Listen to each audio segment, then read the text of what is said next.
Pasta 28. O telefonema.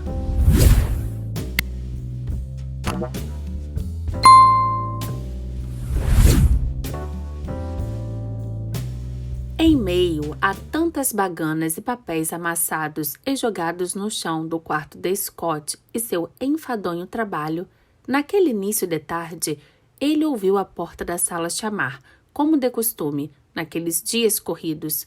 Levantou-se rapidamente e abriu-a de súbito. — Boa tarde, Walt.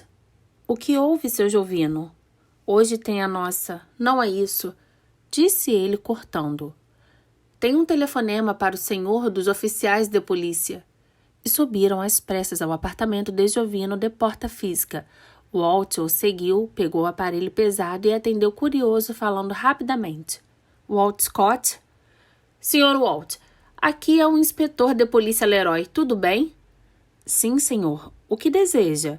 — Esqueceu que temos uma viagem até Bordeaux hoje ainda? — Sim, claro, senhor. Não me esqueci, não. E o que faço? — Vá agora até o café. Passaremos lá para pegá-lo. Confesso que isso me cheira muito estranho, não acha? — Do que está falando, senhor? Fez o Walt assustado. Uma pessoa usar 2 nomes com o mesmo sobrenome?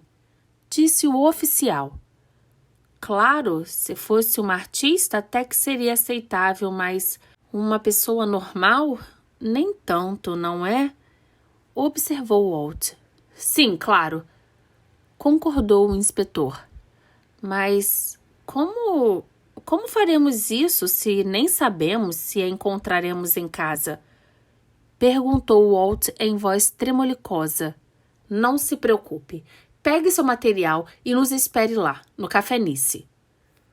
Walt desligou o telefone e foi ao seu apartamento pegar o casaco, alguns cigarros e partiu para o famoso café pela mesma calçada de sempre, fumando aquele tabaco ardendo a cada trago nervoso.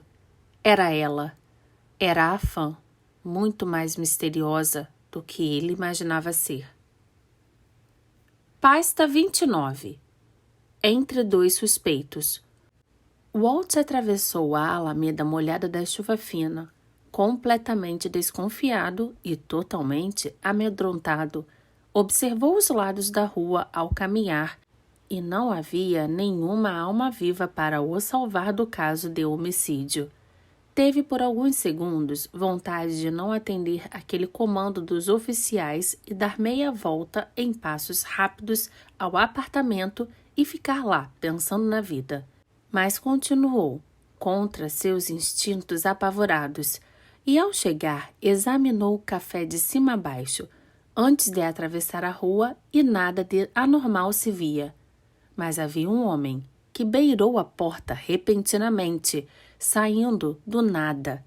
Ele trajava calça social branca, camisa de manga longa dobrada até os cotovelos, em tecido liso, cinza claro, e uma touca alva cobrindo toda a sua cabeça, dando a saber do entardecer friorento que adentrava naquele dia. Seus sapatos estavam bastante sujos. Acho que era mesmo falta de graxa feitos dele próprio, que já fazia anos que não via limpeza. Aquele calçado, para ser mais sincero, nunca havia sido engraxado. Seu estado emocional se alterou de uma hora para outra. Havia fumado em tragos longos, um cigarro atrás do outro. Então resolveu aproximar-se do homem estranho da porta do café com o coração na mão. — Para onde o amigo está indo? Perguntou o desconhecido repentinamente, vendo-o atravessar a avenida. — Tomar um café, não está vendo? Disse o Walt tremelicoso. — Seja franco. Acha que eu sou algum bandido? Walt gelou com a pergunta não esperada. Lembrou-se daquele domingo, dos ratos famintos perambulando pela rua, do seu cigarro caindo ao chão úmido e daqueles gritos desesperados, além do açougueiro saindo daquela estreita porta em seu avental encardido e olhos espantados. E respirou profundamente, antes de dar-lhe uma resposta, e lembrou-se das suas perguntas em que ele não respondeu. Definitivamente era ele. Era o tal, procurado pelos oficiais e por ele próprio. E agora? O que fazer diante dessa cena? Perguntava-se Walt, com o peito pulando, e disse: Não sei, não o conheço. Essa não é a resposta que eu esperava de você, mas ela me dá uma certa dúvida que o alimenta para uma inocência. O estranho seguiu pela calçada a passos lentos, como se quisesse fugir dali. Parou, sentindo o toque dos ventos, subitamente virou-se e retomou a palavra. Walt Scott. Esse é o seu nome, não é? Ele arrefeceu, assentiu em silêncio e com as pernas a tremer. E o homem continuou. Pois bem, eu me lembro do senhor sentado naquele meio-fio, perdendo seu cigarro assustado diante de mim.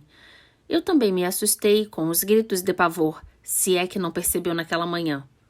Walt agora acendia mais um cigarro com as últimas palavras dele em frente ao café e disse: Sim, claro. Eu nunca me esqueci, de fato. O senhor costuma fumar cigarro sem filtro? Perguntou ele, aproximando-se, vendo-o tragar algumas vezes antes de entrar no recinto. Por que me faz tantas perguntas? A fumaça em ondas subia saindo do cigarro e dos lábios ressecados dos dois. De repente, o estranho o olhou firmemente, ainda parado na calçada, quase jogando-lhe um sorriso fechado, e falou: Porque vejo que o senhor está nervoso diante de mim. E isso não é bom, não acha? O que faz pensar que eu matei alguém naquela madrugada de sábado para o domingo? Walt Scott, agora num saco de tensão. Seu cigarro tremia por entre os dedos vibrantes. Tragou em olhos franzidos e disse: Eu não falei isso. Quando se pensa que é mais forte e verdadeiro do que simples palavras, não acha, camarada? As pessoas são afiadas quando querem julgar as outras. Sábias palavras. Falou Walt, tentando parecer amigável. Apenas disse o que o seu olhar falou naquela manhã de domingo para mim. Foi o senhor quem a matou? O Walt agora petrificou. Sua atenção foi a 1000 em velocidade máxima. Fumou aquele cigarro de modo que quase o engoliu e observou ao redor se os oficiais davam sinal de vida. O não mais estranho aos olhos de Walt, percebendo seu nervosismo, disse: Calma, amigo Walt. Esqueceu que somos 2 suspeitos dos oficiais?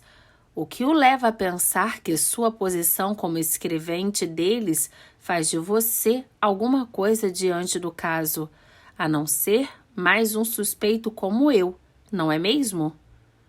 Mais uma vez, o Walt não respondeu à pergunta daquele mesmo açougueiro e agora se perguntava como ele sabia tanto de sua vida assim. Nunca ouviu mais rechonchudo. O homem então seguiu. Foi um diálogo bastante estranho e tenso entre eles, mas o medo de Walt foi maior, ao ponto de fazê-lo silenciar diante do suspeito açougueiro, por ter tatuado em sua alma de homem o medo terrível de uma vingança, e se virou para o café, se pondo no limiar daquela porta já conhecida há anos e dando uma última espiada no estranho, que seguia a rua abaixo. Mas antes mesmo que ele se sentasse numa das mesas bem forradas, um dos 2 oficiais adentrou o salão.